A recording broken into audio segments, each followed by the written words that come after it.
यह कहानी एक सियार और भेड़िए की है जो जंगल के राजा बनने का सपना देखते हैं। वे सोचते हैं कि अगर वे राजा बन गए तो वे अन्य प्राणियों पर हुक्म चला सकेंगे। लेकिन जंगल का असली राजा शेरसिंह होता है। जब सियार और भेड़िया शेरसिंह से अपने राजा बनने की इच्छा व्यक्त करते हैं तो शेरसिंह उन्हें हाथी से लड़ने का प्रस्ताव देता है ताकि यह साबित हो सके कि कौन ज्यादा योग्य है।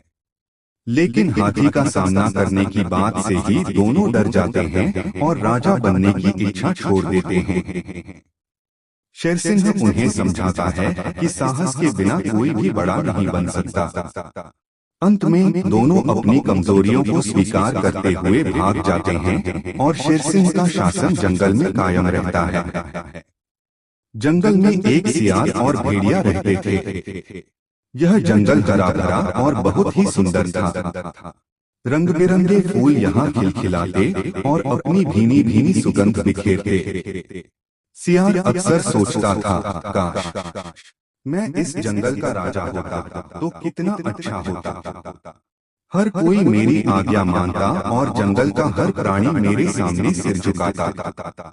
चारों ओर मेरे नाम की धूम मची रहती। दूसरी ओर भेड़िया भी ऐसे ही सपने देखता था।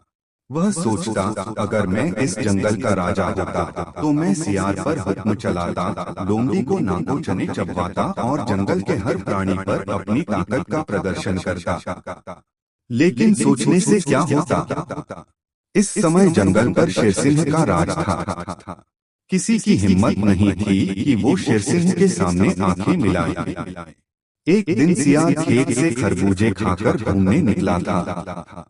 रास्ते में उसे भेड़िया मिल गया जो किसी मरे हुए पशु पर हाथ साफ करके टहलने निकला था।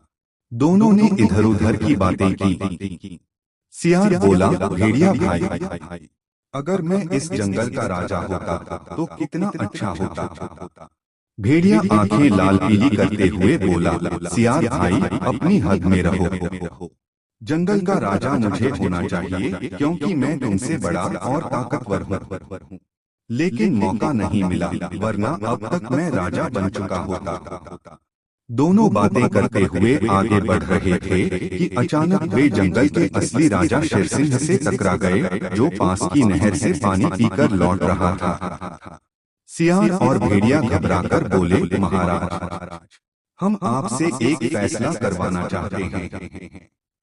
शेरसिंह ने कहा, जल्दी कहो, क्या फैसला करवाना है? सियार बोला, महाराज, भेड़िया कहता है कि वह मुझसे बड़ा है और उसे जंगल का राजा बनना चाहिए। शेरसिंह ने दोनों की बातें सुनी और हंसते हुए बोला, तुम दोनों में से कौन बड़ा है, इसका फैसला मैं अभी कर देता हूँ। कुछ ही देर में यहाँ से हाथी गुजरेगा। मैं तुम दोनों को हाथी से लड़वाता हूँ। जो भी हाथी से जीतेगा उसे मैं आधे जंगल का राजा घोषित कर दूंगा। बाकी आधे जंगल का राजा मैं रहूंगा। लेकिन ध्यान रहे, तुम दोनों में से कोई भी हाथी से लड़े बिना भाग नहीं सकेगा।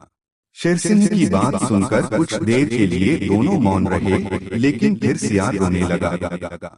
शेरसिंह ने कहा, क्या बात है मिट्टी के शेर, अभी तो हाथी आया भी नहीं है। सियार बोला, महाराज, मुझे राजा बनने का कोई शौक नहीं है। आप भेड़िया को राजा बना दीजिए।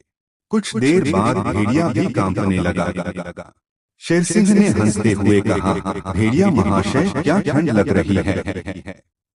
भेड़िया कांपते हुए बोला, जहां पना, मुझे राजा नहीं बनना है।